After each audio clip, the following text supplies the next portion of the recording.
Sludge here, guys. Nice to see you all again. We're doing these podcasts now. Bit of fun, bit of light-hearted banter. It's something a bit different for me. So we're a bit lost, but we're getting there, and I hope you all enjoy it. It's probably X-rated, some of it, but yeah, I hope you all enjoy it, and hopefully it'll get better as we go along. Yeah. Probably can do that. Rightio. You ready? Yeah. It's already fucking going, isn't it? Probably already going. Fucking hell. Hello, Wendy. Hello, darling. So what's today's day? Today's day, I think, is just getting re-engaging and letting everyone know where we're at, what we've been doing, sort of trying to maybe get rid of some speculations and, and just let people know where you're at. Yeah. It's been a long road. Been 2 years now. Yep. So to this month, actually, March the 3rd, 4th. So we're since your motorcycle accident. Right. Yep. 2 years. But then you had the first one in Christmas time. So really it's 2 years and 3 months since you have been out of action. It's a long time. It is a long time. It's been a funny road. I mean, when you break things, when you break things, you just plaster up and away you go to work again. Yeah. But this time it's not quite like that with a head injury. Yep. So I suppose, I mean, you've had lots and lots of accidents along, in your years, but you've broken bones, and you've just recovered. Yeah, which is easy. You just plaster it up and away you go again. And everybody knows that. It's not hard. But a head injury is a whole new level, isn't it? Yeah. And anyone out there that's got a head injury, I think would relate. It's really hard because I remember all your psychologists and your physios and OTs would say, look, if you're in a wheelchair, people can actually see the damage and they'll go, oh, look at poor Sludgy, he's hurt. But when it's in the head, you can't see it, can you? You're sort of like, it's hidden. And so people see you walking around and think, oh, look, Sludgy's back on track. He's all better. And that's probably been the biggest strain of them all. Because once my body was getting better, my head's not. And it's, I suppose, after all the years of breaking everything, it's, it's hard because you wear out, you're tired. You don't see what's going on. And I suppose when I was in hospital, they said to me, this will, affect you for a long time. And I thought they were full of shit. Yeah, so did I. I thought, he'll bounce back. He always bounces back. But it didn't but not this time. Actually work like that. Yeah. So it's certainly something very different. And I don't think people understand head injuries, and I still struggle with it to this day. Yeah, because it's something that we've learnt a lot about it, haven't we? We're sort of like the brain, like what you had, 3 brain bleeds. You fractured 6 bones, like the forehead, your cheeks and your eye sockets. So that's pretty horrific impact on the brain. And I noticed that like AFL and all that now, they're going on about head injury from concussions in football. But you look at the impact that your brain's had, it's like, damn, that's pretty horrific for the brain to actually deal with, and the trauma, and I think from what we're understanding now, it's the brain's neuropath, they're just not functioning like they were, you sort of, I watch you do stuff and what about the other day, you're talking to the OT and you're saying, because she said, she's trying to work out like when you went to pick something off the ground and she did some testing and put a bangle on the ground and said, pick it up. And I knelt down to pick it up. But you went to the bed, held onto the bed, picked it up, and went like this. And she goes, what did you do that for? And he goes, because I might fall over. Whereas before, you would have just gone down, picked up the bank, and it's all these little things that change. Yeah. you know, and some of the testing she did, it was like I myself went, oh my God, you know, forgetting how much this still affects you in so many ways, you know. Yeah, and that's the hard bit of it. I think I'm good to go, but it's just I'm miles away from, well, not miles away, but I have good days, bad days with it all. So it all started, me and Shawnee were working at home here one day and we went down to get a pizza for tea. And I was bloody tired because I had already had that first accident. It was your first time on the motorbike, wasn't it? Oh, I don't know. But I'd had the first jet ski accident and then went down. And for some reason, and I've been riding bikes since I was bloody 2, so there's not, I don't know what happened. But I never turned the corner and I rode into the ditch and hit the end of the culvert. And I've always been one for not doing my helmet up properly, but not pulling it tight. And even my mate in New Zealand, Andrew, was going on about it. He used to get up me about not pulling my helmet tight. And there's a classic example of it. You know, if I'd have done my helmet up properly, yes, it was done up, but somehow it came off. And that's where the injuries came from, you know. So Shawnee was with me. And I'll never forget, when he got to me, he said I was laying face down and I wasn't breathing. And he rolled me over and I took a big breath. And he found my shoes and helmet 30 metres away from where they took me away in the ambulance. So we're obviously hit with a fair old whack. Well, remember what they said to you, if you're doing 60 kilometres an hour and you hit a ditch, you're still going to fly at 60 kilometres an hour. Because remember I took you up there and showed you where you landed. It was about 30 metres from where the actual bike was, and you went, how did I end up here? And then it was explained to you, just because the bike stopped, you're still going to keep going. Carry on. And, you know, you have to remember, I was only there 5 minutes later. Shawnee told me, he said, I thought Dad was dead. And that would have been pretty horrific for him, like, and, you know, like, he said, I thought Dad was dead, and it was just, I think to cope, that's why he went wandering off looking for your shoes and helmet, because he didn't know what to do, so he just took off and came back with shoes and helmet, and he said, oh, I found that over there, and I found that, God knows how it all ended up, your shoes coming off. Yeah, they reckon it's just the G-forces. It's like the helmet, you know, it was done up, and it was a brand new Bell helmet, and there was no marks under my chin. So it's amazing the forces, how it could actually pull that helmet off. Yeah. I wouldn't have thought it would have fallen off even if I'd have been bloody, period, even if it hadn't been done up. But yeah, it just so shows. Then you went to RPH. Oh yeah, I woke up 3 weeks later at RPH. Later. Yeah, you can't even remember it, can you? When I woke up, Wendy and Sean were standing there. But what I was annoyed about, I was there every single day. I could have stayed home and had a rest, and can't even remember being there. No. So, which I was pretty lucky, I suppose. Didn't have to put up with her for 3 weeks. Yeah, you're lucky. Oh, had a break. I've had 2 years of having to put up with her. It's a bit shit. So, so then you went Fiona Stanley rehab, which was really cool. But they were good there, weren't they? They were good, yep. And I've had to learn, since those days, I've had to learn to walk again. And I couldn't talk after the accident. My speech was all buggered and twisted, so I've had to learn to walk and talk. And they were telling me, you know, the luck I might never drive again. And I thought they were full of shit. I was like, yeah, we're right. I'll bounce back. And after all the rehab, when we came home that day, just for a day leave, I flipped out in the car, and I was like, oh shit. Oh, the vertigo. That's right. The vertigo got me in the car. Yep. So that was a big game changer. Then I knew right, I was in trouble. That was the day they let you come home for a day. Yeah, so I came home, slept a day, and took me home, and I was. Yeah, that was pretty horrific. I remember I was pushing in your wheelchair, and I was like going really, really slow, and you're going, "Don't go so fast!" And I was like literally push because everything seemed like it was going really fast, wasn't it? And I remember when you were doing rehab in the pool.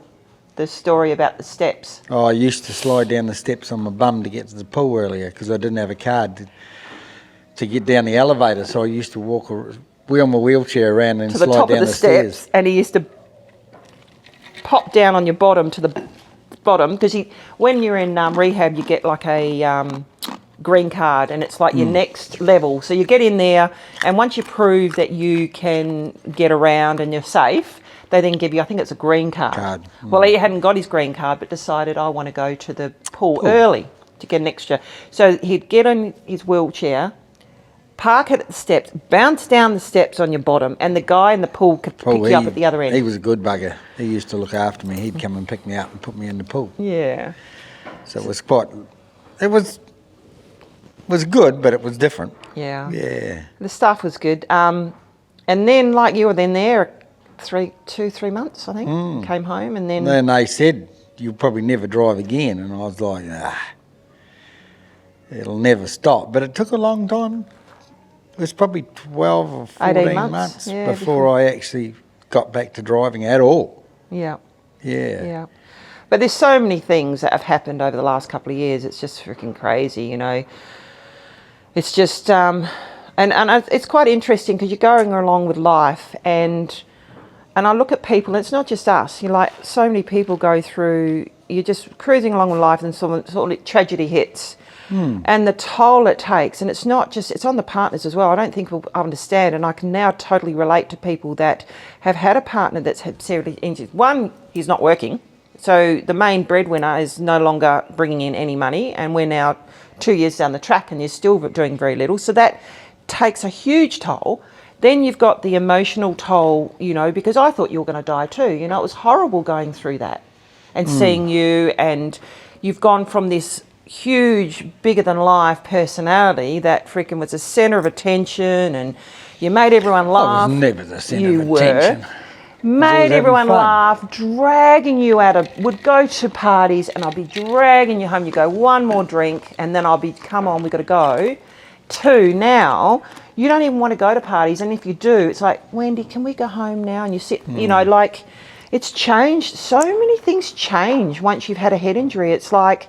Yeah, it's not like a plaster or financial. It's, you're socialising, your work... you know, and I'm running the gym and running in to make sure you hadn't had a fall, you know, because you had so many falls in the early days because you were like really... Yeah, my left-hand side, because my bleed's on the brain on the right, my left leg would stop walking. And I'd come in and I'd hear a noise, and I reckon up to 12 months, 18, even 14 months, I'd be in the gym, and I don't know if people, my clients would go, where are you going? I'm going, hang on a minute, it's gone quiet.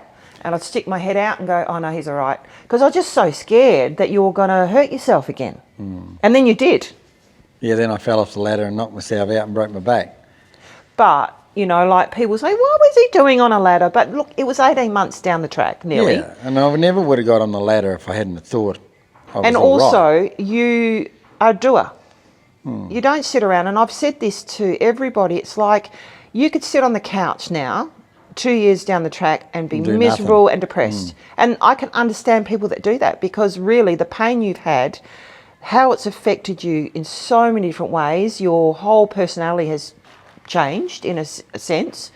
The things that you've had to give up and change to, or manage, but you still manage to get up and do stuff, and this is what we're doing now. You know, it's like the way I look at it,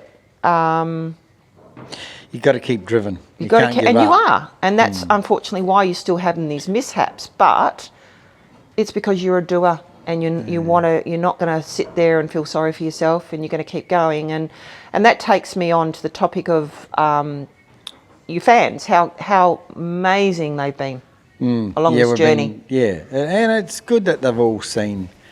People have been harsh. Oh, why do you show people everything? You know, do you need to show people everything, and like the GoFundMe and stuff? But it's all something that, yes, people don't see and they judge a bit, but it's reality. It is. It's real. And why we could have cut ourselves off from every sort of social media for 2 years and just disappeared. But people have got to understand about head injuries and what happens, and you know, people die. I've got a friend's wife just died of cancer, and you know, it affects everybody's life. So, and I'm not going to give up. I'll just keep going, and I've been very lucky with all our fans and stuff. Well, I suppose we've shared through Outback Truckers my life, my whole way through, with all the kids have always been there. Everything, yep. So it's nice for people to see, you know, and it's, if we hadn't this GoFundMe, you know, we get a bit of bullshit about GoFundMe and all the backlash and stuff. But at the end of the day, I don't give a shit, because now we've actually survived and we can give back. We've Yeah, still and got that's the what we- truck. And I was out this week in the truck twice, doing little jobs. I'm still a long way from driving, and I probably never will be out on the highway doing long haul again. I enjoy being around town, and something that I've spent my whole life away on the road, and so have we all, truckies in general. Yeah. That there's more to life than being away. I always thought that was what you had to do and it was a thing, but I've missed all the kids growing up. Now we've got 3 daughters at home and a son. And the son, yeah, they've all come back to haunt us. And we've got the grandkids in New Zealand and the kids there and one in Melbourne. And I actually have no interest anymore in being away. Yes, I like going out and driving the truck and doing bits and pieces, but I'll never go back to long haul because I want to be at home. I've had 2 years, I suppose, forced 2 years to stay at home and actually enjoyed having a family, which I've missed that my whole life. Yeah, and that's a sacrifice, isn't it? Yeah. For truck drivers, you know, the... Nobody sees that sacrifice, you know. I've been married twice. This is the 3rd time. And all my mates that are truck drivers are all in the same boat. They've all been married more than one, well, most of them. There's not that many that haven't been. And it takes its toll. Yeah. You know, and it's a bit like FIFO, I suppose, but it's worse than FIFO because you don't talk to people, you don't socialise with people, you eat at the roadhouse. The people at the roadhouses become your family. The staff, so you know where to stop, you know where not to stop. It's a funny old road. And I suppose I've learned out of this that it's time, you know, I'm 57 now, it's time to slow down and actually have a life. Well, when I met you 7 years ago now, you were full on, like truck driving. And I remember every time we had an argument, you'd just jump in your truck and go, I'm done, see you later, bye. And that was, you just run off and go to work. And that's how I think you've always done it, until you realise that you actually thought you might like this one and you want to be with me. Oh, you? I thought the kids. No, me. Oh. Jesus, I'm not sure about that either. No, because you actually, that's what you used to do. Yeah. If it got too hard, you just go, see you later, I'm in my truck, bye. Go to work. Go to work. And I couldn't understand that. But then as time went by, you sort of realised, well, you can't just run away every time you've got an issue. You've got to stay home and sort it out. And now I can't get rid of you. We do now, but yeah. Before it was easier just to go to work. Yeah. But it's still nice. I went out this week and did a job for turrets and it was brilliant. I really enjoyed it. So it's See, just a change you're of a bit life. tired this morning, aren't you? I can see a you're bit flat. tired. And this is what people don't see, the flat side of you. It's a big, you know, like, and this is a good thing about you talking to me, because you're yourself. And I've noticed that when you are doing other things with other people, you put on this show. No. Yeah, you do. I'm just me. It's no, the old me. whereas now when you're with it's the me, boring, with your I wife, see the real you. drive you mad shit. And I see you when when you get tired, you walk with a limp. You walk with your hand on your left, and I know all your traits, and you start to sort of. It's the general. People don't see that, but I've seen you, and I know, and I see My friends real, see that now. Your good friends see that because you feel you don't have to put on an act, but you always, you know, you put on this show, and everyone thinks, oh, Sludgy's all better now. You know, and Yeah, still a long road ahead of us. We're actually it's a long road ahead, but it's actually been. I've had a few things lately. We went filming in New Zealand a month ago. Yep. Which was hardcore. I was pretty spoilt there with a mate's driver. I drove his new truck and he helped me a little bit here and there. Yep. And that was pretty cool. And then one of my other friends, Paul, took me for a ride in his race car, which wrote me off. And the Pontiac. Oh yeah, the Pontiac. Pricey in That his was Pontiac. cool. That was cool. We went on a bit of a cruise in my mate's Pontiac. Yep. That brought back to when we were teenagers. And we're heading back there, aren't we? Yeah. For? We're heading back for Wheels of Wanaka. It's coming up in about a month's time, I think. Easter weekend. Easter weekend. So a big thank you to the guys over there for organising it. And Paul Clark, thank you, because he's flying us over. Yeah, he's organised it all, and we're flying over there for a couple of weeks, which is going to be huge. It's and I'm going to do some filming over there, and I'm going to start to try and feed back some stuff from Wheels of Wanaka, which is going to be really cool. Yeah. I'll do my best. I'm not very good at it, but I'm going to try and talk to your mates over there and get some more podcasting. I've never done it before. 100 years of Caterpillar. Yep. In New Zealand. And it's actually coming up. I'm hoping to go, but Brunswick Lights on the Hill here is in 3 or 4 weeks, and I'm hoping that I'm going to go to that. It's 100 years of Caterpillar in Australia as well, which I didn't know. So obviously Caterpillar have been in New Zealand and Australia for 100 years, or I don't know, somebody was going to tell me. Oh, okay. Yeah, so that would be another nice one to go to. But New Zealand will be pretty cool because Paul's got lots of cool machinery, and I get to play in some dozers, and I want to drive his big D10 and scrapers and stuff. I don't think I've ever driven a scraper, so that'll be quite cool to drive something different. So that'll be, I'm really looking forward to that, and I think there's going to be lots of people we know there and lots of fans coming from all around the place. I think there's heaps coming over from Australia. There's heaps going from Perth even. Yogi's going. Yep, he'll be there. We spoke to him yesterday, and he's coming over as well, so we're going to see him there, which will be cool. So we'll do a bit of stuff with Yogi and them. Yeah. So that'll be... And then you're doing weddings? Yeah, so we're just starting to clean the truck up and get it looking a bit sexy again. And we want to, do weddings and things like that. If people would like a truck at a wedding, we'll take it to weddings and do that sort of stuff. And special occasions and what have you. Balls. I suppose it's all about you trying to do something now that you're not going to be on the road. Yeah. Pretty much, isn't it?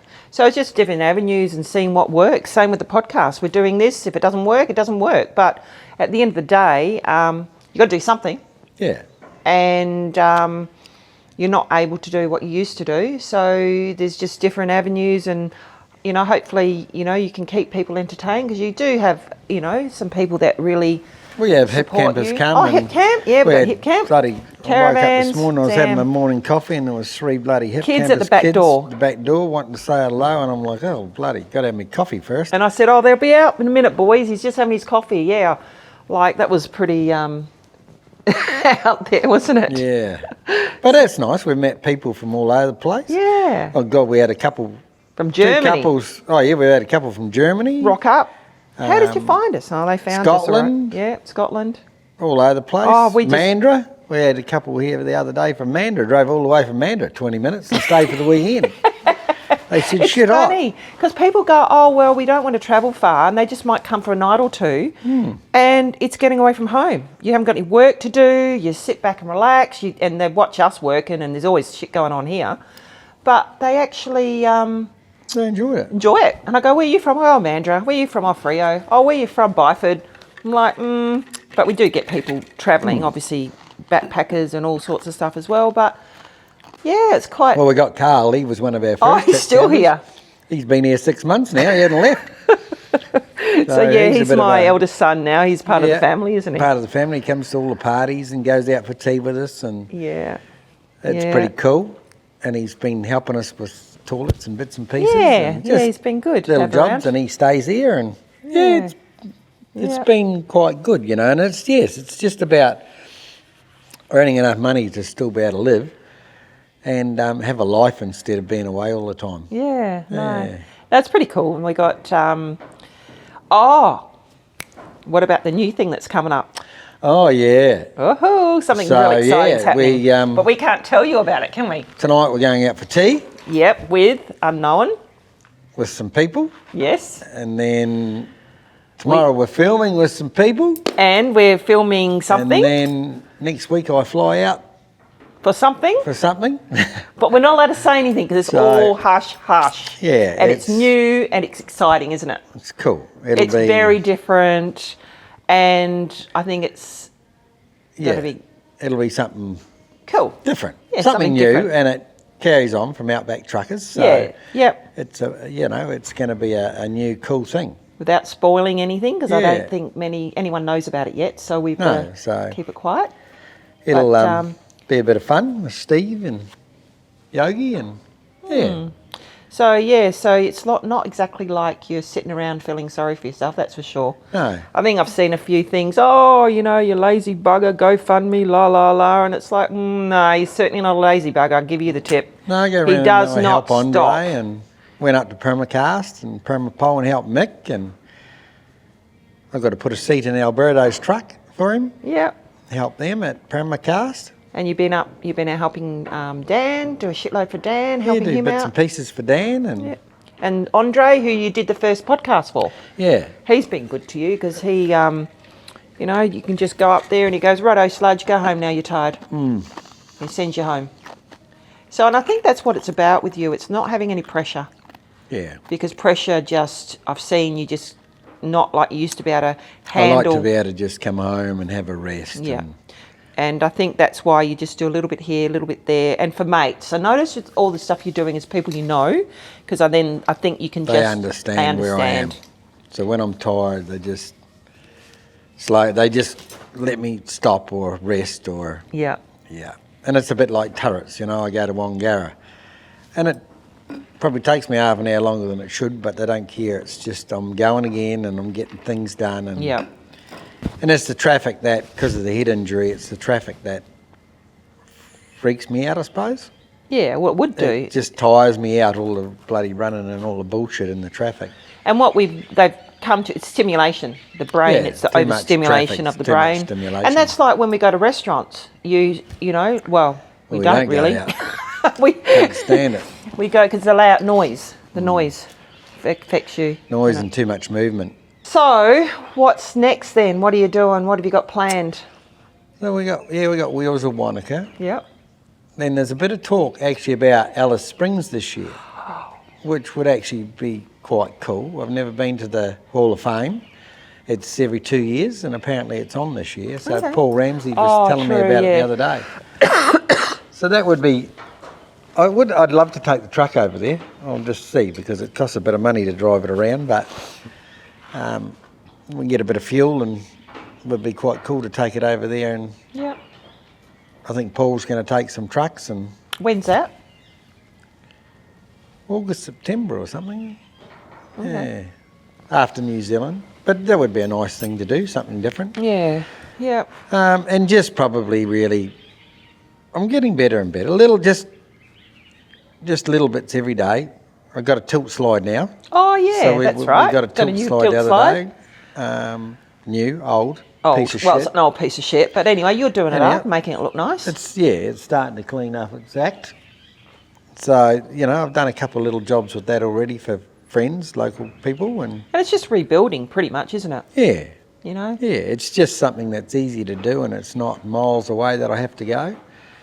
So, quite cool to be able to, at least with the tilt slide, I can cart containers, slide them on and off, and dongers and stuff like that. So, we've been doing a few dongers, haven't we?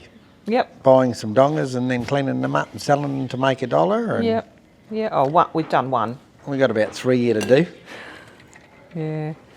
But it's just, I don't know. It's just, it's certainly, it's just finding ways, like I said, you were in the truck, that was your livelihood. And now it's just, a bit of this, bit of that, and to find out what works. Whatever works, and at the same time, trying to give back to people that support and follow you. And the Phantom, everyone loves the Phantom. Yeah. And you. Well, not everyone loves you, but you have a good following anyway. You've got some really... You don't love me. Hey? You hate me. Why would you say that? Well, you give me shit all the time. Doesn't mean I don't love you. Oh. You give me shit all... Actually, my truck loves me, it never gives me shit. Yeah, my horse loves me, my dog loves... Oh, he's not gone. He's gone. He was here a minute ago. Yeah. Yeah, but like if you said that, you would hate me 10 times more because you give me so much shit. You can Not be really. pretty mean to me sometimes. And that's another thing. I'm going to go back into this, buddy, how hard it is with a partner or husband who has a head injury. They can get quite nasty and angry and frustrated. Never. And anyone that has been through this would relate that you cop it. They can be quite mean and nasty, and especially in the early days because there's so much frustration. And it can be very, very trying. I can see why, some women or men go, oh, damn, I'm done, I'm out of here, because it can be quite trying at times. Yeah. I mean, And it is. It's like, well, yeah, because I've had to learn. It doesn't matter what I've done over the years, I've always bounced back. But this one is something that I'm not bouncing back from. And it is frustrating. And when you have a good run for a week or two and then you get bloody vertigo and it writes you off and you spend a week or two in bed, it's like, Jesus, where does this bullshit stop? And it is so unpredictable. And that's a problem. It is unpredictable. And 1 minute you can be out doing stuff, off doing a show, and the next week you're sort of laid up at home because you're worn out. So, and that's the thing, people will mostly see the good, because when you are in the face of the public or doing stuff, it's when you're having a good run. Yeah. And then you come back to me and give me shit. I don't leave home if I'm not right. And then I nurse you back to health, and then off you go again. I nurse myself back to house. Well, you do nowadays, because I'm sort of trying to get you to do things for yourself. I'm trying to wean off her. Okay. You what? I'm trying to wean off you. Get off the tit. Oh, God, it has been like having a child. Like, it was pretty full on. Like, things like, you're so independent. And I remember going to Dr. Deb, and she goes, has he always been so And I said, no, he relies on me for everything. Everything. You would, now you're starting to sort of start making your own decisions again. But even now you're sort of like, which is nice, like you run things by me and stuff, but sometimes you need that little bit of reassurance and, is this, because I think you doubt yourself a little bit still. Well, I do now, because I'm thinking, I'm getting better now, I'm thinking better now, but shit. That load I did the other day at Pinjarra, I left my straps on the ground, walked over them 3 times, and the boys are like, you going to take them with you? And I'm like, what? Because I didn't even see them, So I second doubt myself, I suppose, because, it's getting better every week again now. Yeah. Which is it's good, but I'm not holding my breath, because every time I think I'm good, it bites me in the arse. The last time was just before Christmas. I got vertigo for bloody 2 months. Yeah. So every time I think I'm good, something seems to bite me, but... Yeah. But you know what? And I have to give you credit, because you still get up and you do it and you keep bouncing back and and I admire that about you. Hey? I admire that. Give up. You can't. And, so it's... I'm just excited about what the future now, what it holds. You've got a few, some really good stuff coming up. You've got, the filming and, Oh, and Yellowknife. Yellowknife? Yeah, we're looking and doing a little bit of homework and going over maybe next year. Are you allowed to tell anyone what you're doing? I don't know. Is this secret? But no, probably not. But we are looking at going to Yellowknife and maybe doing ice roads. So a guy in New Zealand I've been put onto, which I'm really keen to. I've had 2 goes at going over there, and the first time COVID wrecked it, and the second time I fucked it up. So we're hopefully 3rd time lucky. I want to get over there, and I just want to go for 10 days or something and go and do the ice roads. That'd be really cool when it's something different, totally different. An Aussie trucker goes and does the ice roads. That'd be pretty exciting. Something different. So we're trying to piece a little puzzle together. Yeah. So. And hopefully it comes together, but it's not concrete yet, is it? No. It's a long way from concrete, but it would be something. And if it's not this year, hopefully it's next year. You know, as I get better, it's I'll something get you've more always dry. wanted to do. Yeah. Since I met you, you're always going, oh, I'd love to drive the ice roads. I'd love to drive the ice roads. And it's like, well, maybe, you know, it's something you will get to do. Yeah. Yeah. So hopefully we'll Make that happen. make that one happen. That would be cool. That'll be cool. We'll let you all know. And it's really cool, like, I suppose it's also about people letting us know what they want too, you know, like, it's hard for us because we're sort of just we're just going, well, you know, what do people want from Sludge and the Phantom, you know, and it's really cool if people can, you know, contact us and say, hey, we'd like this, would like that, you know, Q&A with Sludge, or because we're just like fumbling our way through at the moment trying to work out, oh, what, you know, what do people want? So some feedback would be really cool, wouldn't it? Yeah.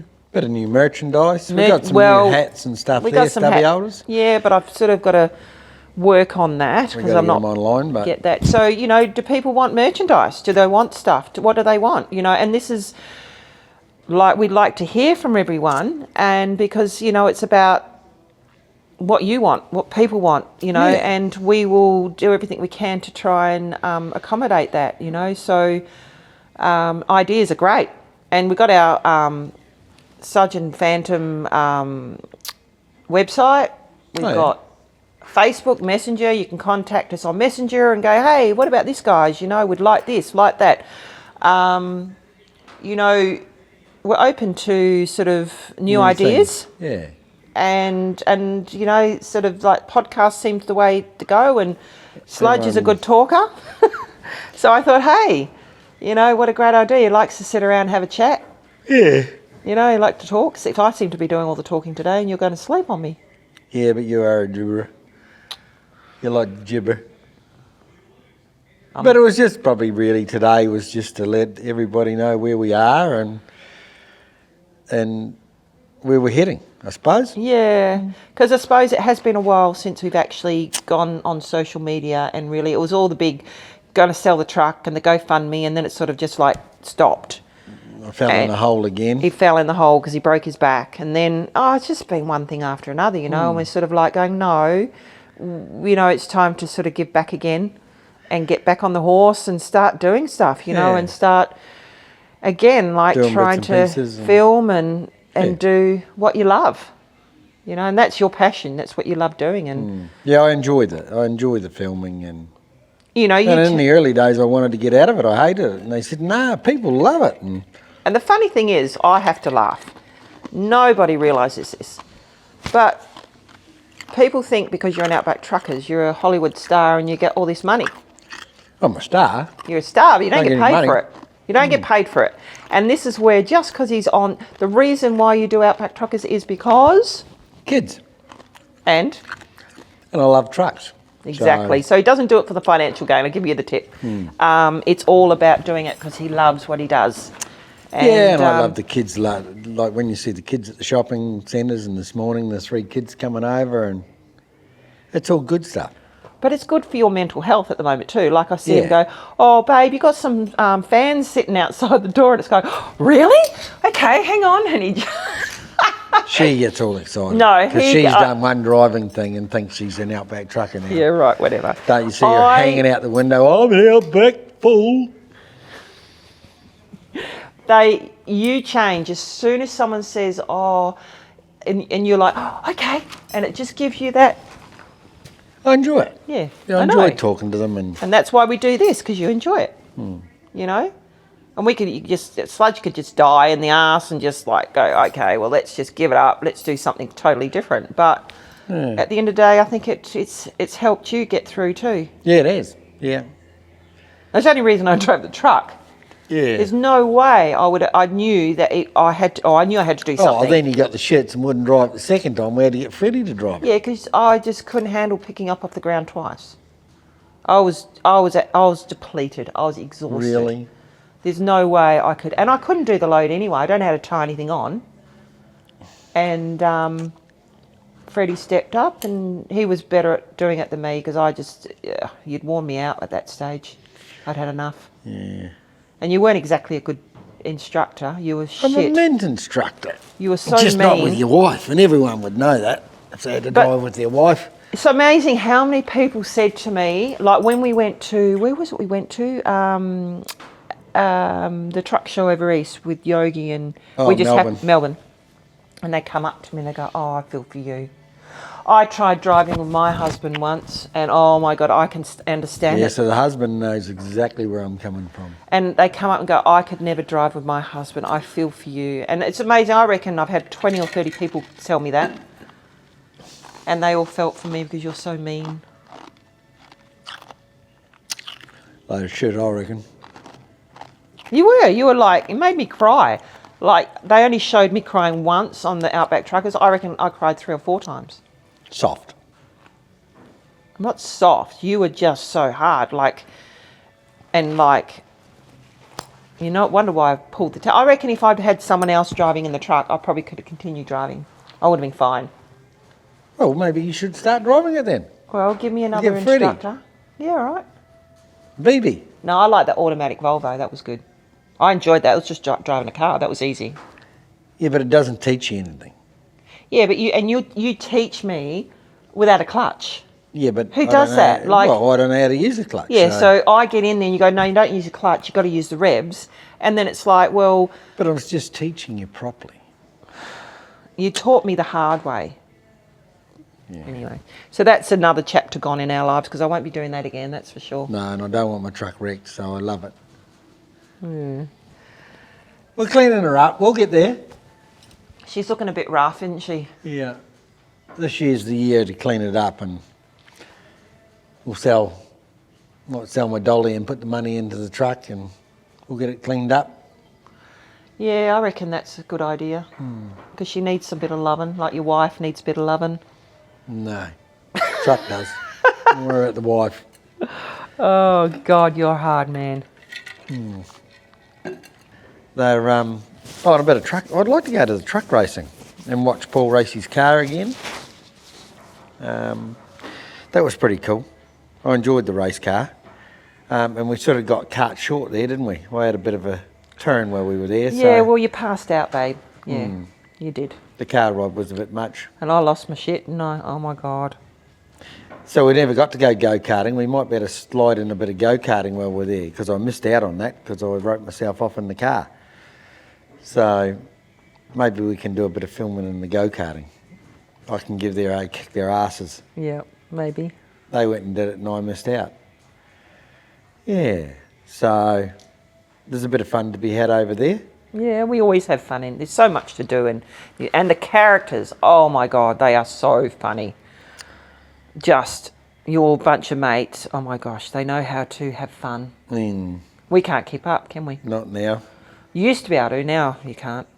Now as a ringleader. I was a ringleader. Now I'm just cruising along in the dust. Yep, get left behind. He still likes to have a good scrap, old Paul, though. Oh goodness. Yeah. You met him at Jacko's funeral.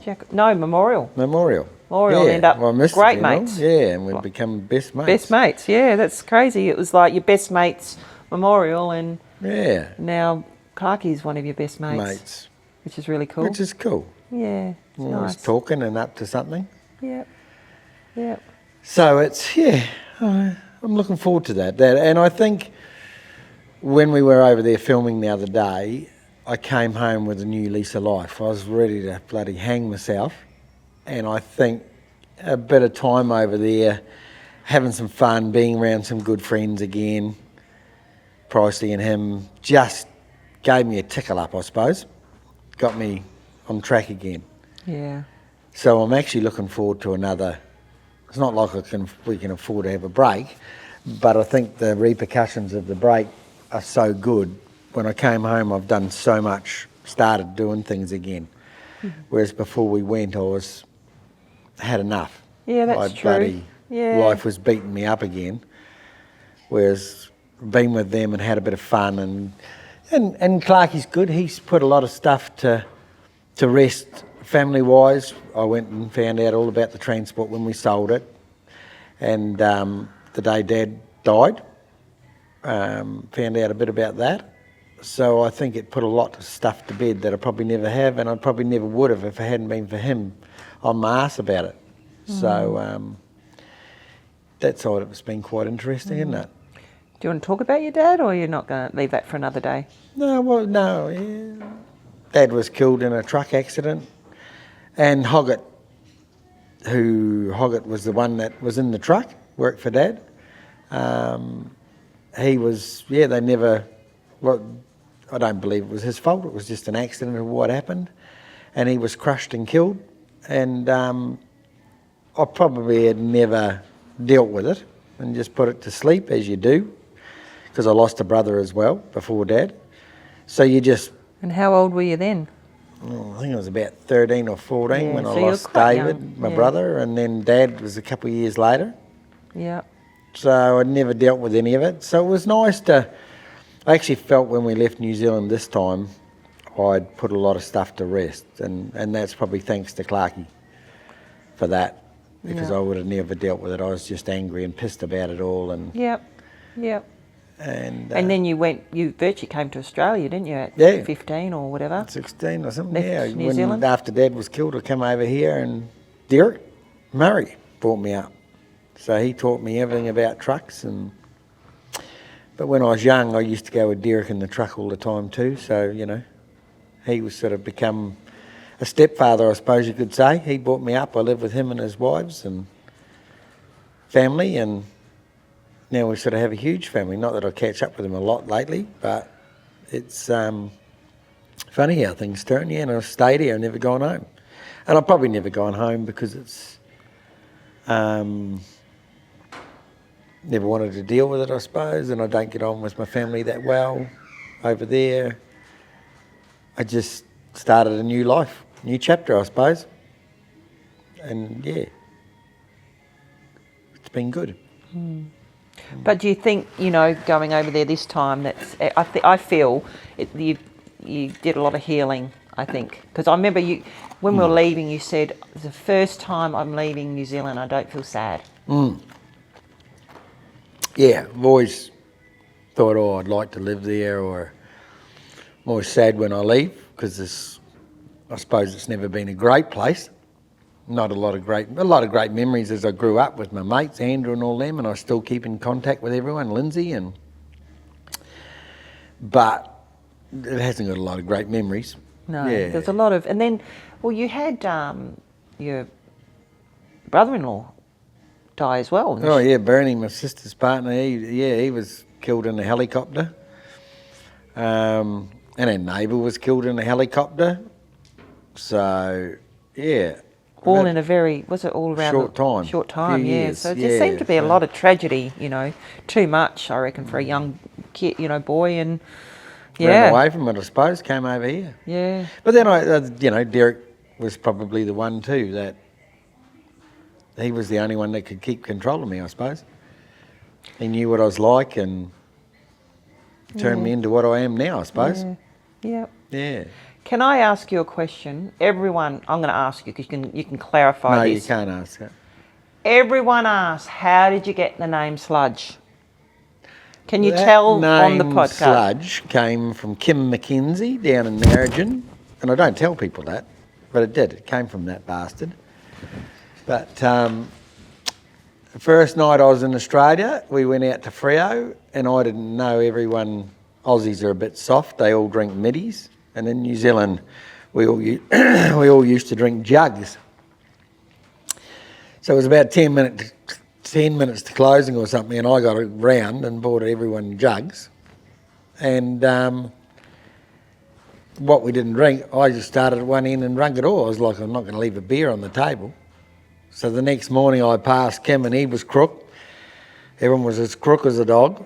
And he said, said to the old boy, to Derek, have you got that sludge guts with you?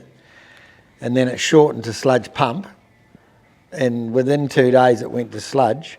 And the trouble was, nobody knew me here in Australia. And next minute sludge stuck. And we've never been able to change it. We tried 15 years ago to change it, and it didn't work. It was too hard. Even nobody your mum knows my calls you real Sludge name, and now, even doesn't my mother calls me Sludge now. So. And on your pay slips? Yeah, all my pay slips back in those days had Sludge on them. It was quite funny actually. So yeah, it's just stuck. And I know, I'll ring up and go, can I got to come and pick up an order for Paul Andrews. They go, who? And I go, Paul Andrews. Oh, Sludge. Oh, Sludge. Yeah. Okay, no worries. And no one knows you as Paul Andrews. No. It happens all the time. And I've got to go, oh, I'm Andrews' wife. Who? Sludge's wife. Oh, yeah. Oh, yeah, okay.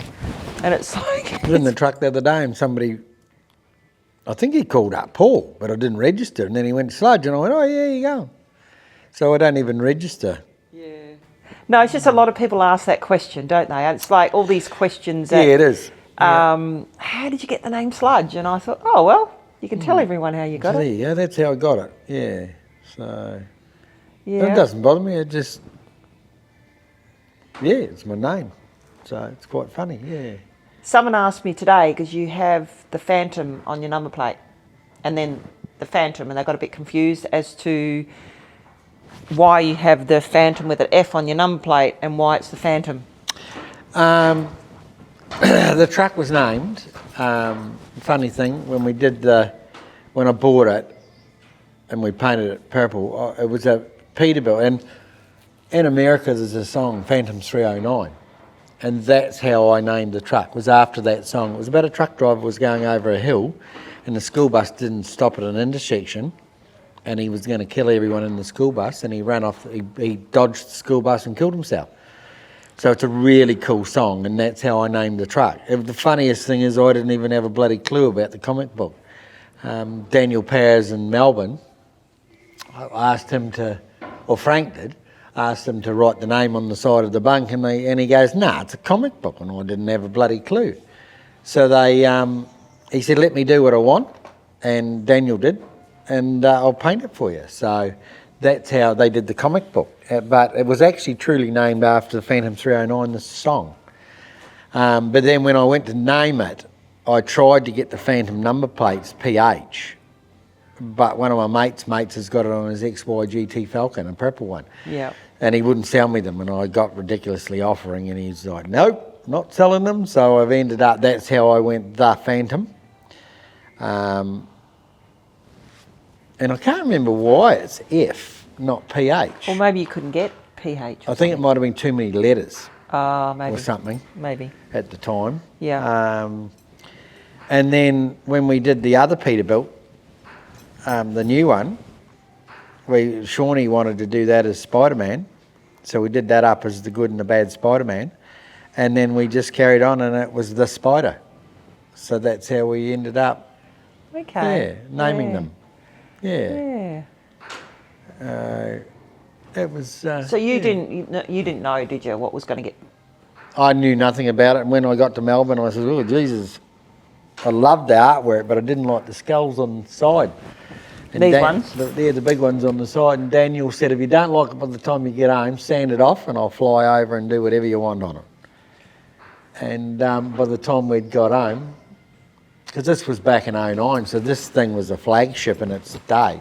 It was horrendous. Yeah, would have been. It was, by the time we got it home, everyone was off their head. And we brought it home for the kids' convoy for kids in Perth, and it was as funny as, because it was obviously meant to be. We hadn't finished the truck. It came home unfinished. Well, it was all bar finished, but not quite finished.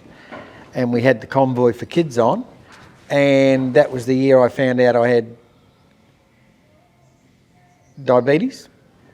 Yeah, diabetes, and it was the diabetes year, so I carted the young fella, I think it was, if I'm right, it might have been a girl, but I think it was a boy, in the truck, and we did the convoy for kids. Oh, cool. And normally the Rhodes Ridley used to do it, and it was over at Alice Springs at the truck show, so I was actually very spoilt to... I just got cancer and did the diabetes, and it was the diabetes one. So I mean, we've done a fair bit of, we like to do stuff for charity, Convoy for Kids and all that. We did it this year, didn't we? Yeah, we did Convoy for Kids this year as well. Yep. Yeah, so... And so, not putting you in the deep end here or anything, but I did mention to, who's the guy that runs MacMaster? Matt, yep.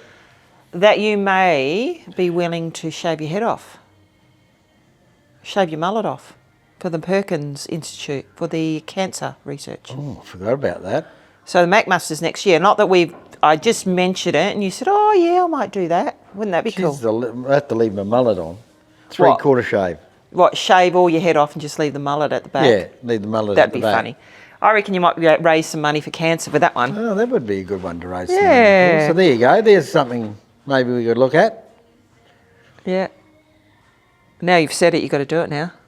I said we're looking at it. You didn't say we're doing it. I could always get a transplant my mullet though. Yeah. And put it up on the top if I get bald. Yeah, true. My father was as bald as a badger. That's why I've always kept long hair. Is it? Because you're scared that if you cut it off, you might not grow back back again. He never had a hair on his head. Really? Yeah, I think he had them on the edges, but no, he was bald as a badger. Because he used to wear that hat all the time. Little cap. Yeah, cap. Is that why? Mm. Ah, so he can get a sunburned head. So there you go, guys. That's a bit of... Well, I want to ask you some questions first. Oh, Jesus. Yeah. I want to ask you, like, if you could buy any truck, and like someone said, hey, Sludge, here's some money, buy whatever truck you want, what would you buy? One or two? No, one truck. Jesus. I'd nearly say a new NH Volvo, the 770 or the 780 with the big integrated bunk. I've always wanted one of them. But if it was only one truck, I reckon it would have to be a new Pete. Yeah. It was probably a 100-inch studio bunk with the shower and toilet and the whole living. Yeah. Yeah. I do like my Peterbilt. Yeah. Yeah. I love it, actually. And you'd bring it over. Oh, I suppose you can't get them here. Can you still bring them over from America? Yeah, you can get them in from America still, but there's a lot more trouble now, I think, trying to get them in. Why is that? Because Kenworth don't want them here. So they are a sister truck to Kenworth. So they're Kenworth's top model. They were owned by the same company. Oh, I didn't know that. There you go. There you go. So it would be a new Pete. Okay. Yeah. What was the other question I had for you? If you hadn't had a head injury or you fully recovered and you were feeling 100%, would you go back to would you go back to what you were doing? Full long haul? That's a double Dutch question. Well, basically, you've had a head injury which was preventing you from going back to work, okay? Now, say suddenly you were back on track, you're 100%, felt great, you're better. Would you go back to what you were doing before? No. Why? I would go back to driving my truck. There's no doubt about that. But I wouldn't be running the highway again. And only because of the accident, I've realised... No, this is... Pretend you haven't had an accident. And you're... actually, that's not a very good question. No, it was a dumb question. Dumb question, okay. It was a woman question. Well, what I'm trying to say is... If you're... Okay, no, go on. You've had the accident, but suddenly you're better. Yeah, if I was better tomorrow, yep, I would still... After the accident, I realised there's more to life than being away on the highway the whole time. Okay. Yeah. Cool. So... All right. So my last question is... What is it? How do you feel truck driving has changed? Good and bad from when you were, the old days and, when you see trucking now, where do you see it, the good and the bad of it? I think all the older guys are now running away because it's becoming too hard. There's too much politics.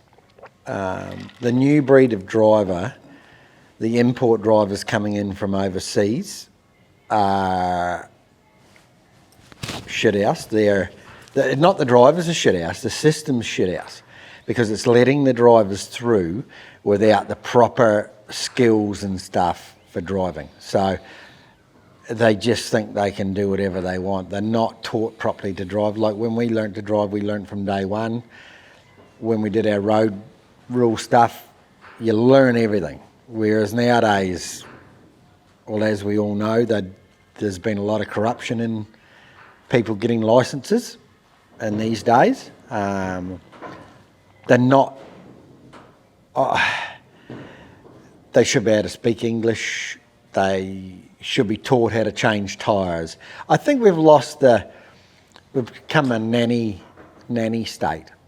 Country or Countries. state? No, a nanny country of, we've forgotten how to teach. When you break down, you stop and help someone. The new calibre of driver doesn't do that shit.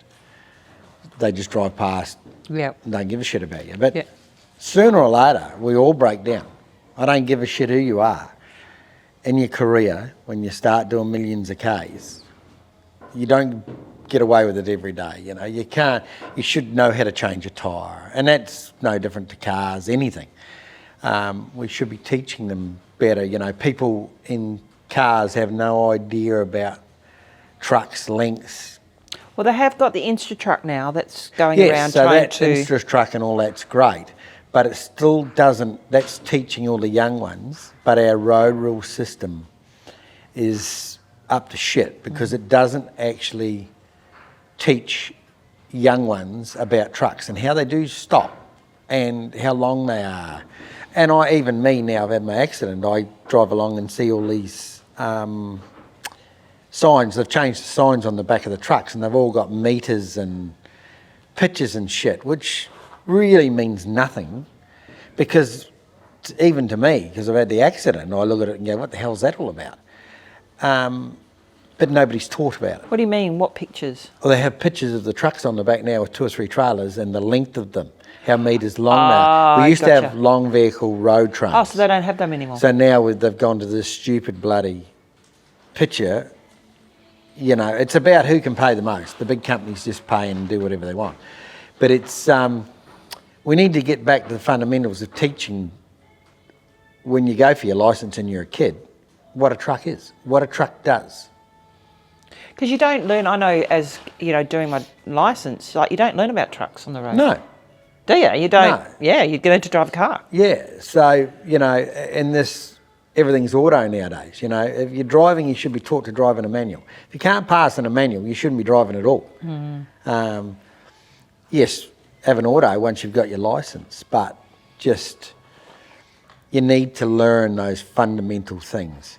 And the calibre of driver we're getting in now, some of the accidents and some of the stuff is because they're not taught the correct way.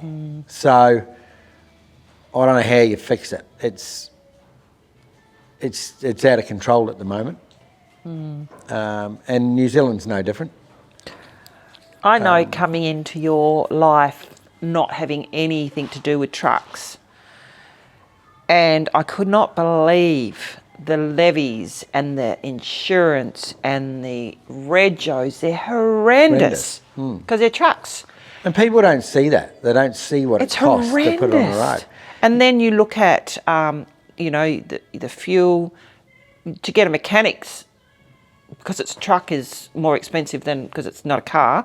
The parts are horrendous. And it's just like, I couldn't believe the amount of money. I think I worked out when I started looking at it, it was like 100 grand before you had to earn just to cover the cost of it. And that was just regos and but then insurance. The crazy bit to the insurance side is like of that $50,000 just for insurance. Toll and all these big companies get subsidised from the government. Well, why do they get subsidies and not you? It's bullshit. You know, they get cheaper fuel because they're bigger and they get cheaper fuel, they buy all their tyres, you know. Is that because they buy so much though, maybe? Well, yes, but what is it? Still costs the same amount to drive a truck down the road for everybody. You know, like it's, when we buy a piece of equipment at the auctions, you can see on the paperwork what they've paid for the last 12 months and it's half of what we pay.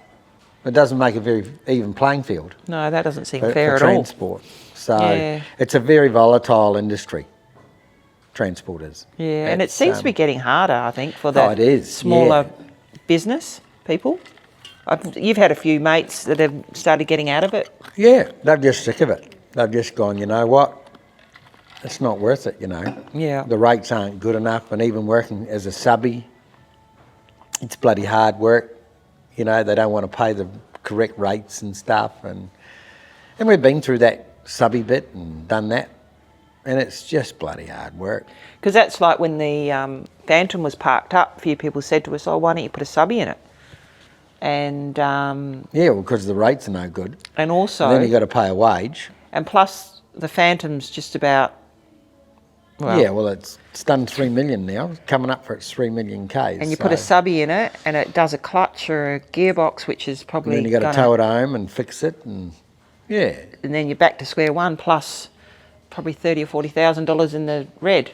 So yeah, and that's a hard thing about it, you know, with subbies and stuff like that. It's just not worth it, is it? No.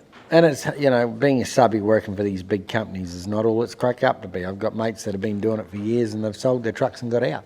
Because they've got like things now too that when you fall asleep, I mean, I don't know much about it, that seats vibrate and Yeah. like they've got all these safety and watching. Aren't you watched? Is there a camera? Cameras on you and stuff. But, you know, that's all great and well and all this, you know, all that stuff's great. But then what happens when you're tired? You can't actually pull up and have a sleep because you've only got a 12, 14 hour day. And then if you pull up and have a sleep, you've lost Ks, you can't make your schedule. So they don't make it very easy for themselves. Like when I'm tired, I used to pull up and have a sleep for half an hour. And then away you go again. What about that time, I remember you telling me, because you just stopped and have a sleep and someone knocked on the window or something? Oh, yeah, one of my friends from the Murchison, she knocked on, I was parked on the roadside, sound asleep, the truck idling, keep the aircon going, and she stood up on the step and tapped on the window. I nearly shit myself, and she nearly fell off the step. I'm like, who does that shit? She thought I'd died. I was having a sleep. Well, you could have had a diabetes coma or something, and she probably, yeah. Well, she nearly gave me a coma. Yeah, well, who the hell was that? But you did. You told me that you just park up when you're tired and go to sleep. Yeah, when you're tired, you just have a nap. But now with the driver fatigue stuff, they're pushing you to push through that nap if you're having an off bit, and they wonder why accidents happen. You know, they don't look at the big picture of all this stuff. Yeah. And I mean, we're not a little place like over east where you just bounce through towns. Here you can go bloody a day and not see anything. So when you're up north. Yeah. Yeah. You know. It's pretty long roads, isn't it? And long haul. So any more questions? No, I don't think so. I think you've done really well. And I tried to shut up after you told me I talk too much. You always talk too much. Ever since I met you. No, I talk more now because I'm so used to having to talk for you, because over the last couple of years, really? you'd go to say something and you couldn't remember it. So I'm like your second, I'm your second brain. Sure? Like yesterday when the OT came, right, and she said to you, at 11:30, you've got to take me to where your tape measure is, take me to the dog bowl where you feed the dog, and you've got to get on your phone and you have to show me the weather in Mandurah tomorrow. Do you remember that? See, that's a short-term memory loss thing. So what happened, when we got to 11:30, I'm sitting there looking at the clock going, I was going to remember. I was just about to say something. you were not. And this is where I've become your thinker. I think for you, I talk for you, and this is what's happened. I never used to talk. When I met you, I was very, very quiet because I couldn't get a word in. And now I've learned... Oh, now you've become an Outback Trucker star. Shut up. No, because I've learned to help you, prompt you and speak for you, because a lot of the time you go, and then I just forget things. I know, and I'm trying to help, and then I'm just trying to help. It doesn't matter what I do. I just play the victim Very here. beautiful. Thank you, darling. You're welcome. All right, I'm going to have a coffee and a nap. I need a coffee too. All right. How long was that? That was a while because one of the cameras died. Ah, It was an hour and 17. holy shit. Jesus. God, you can talk. Well, Fucking hell. Yeah, look at Sam's laughing. I can talk.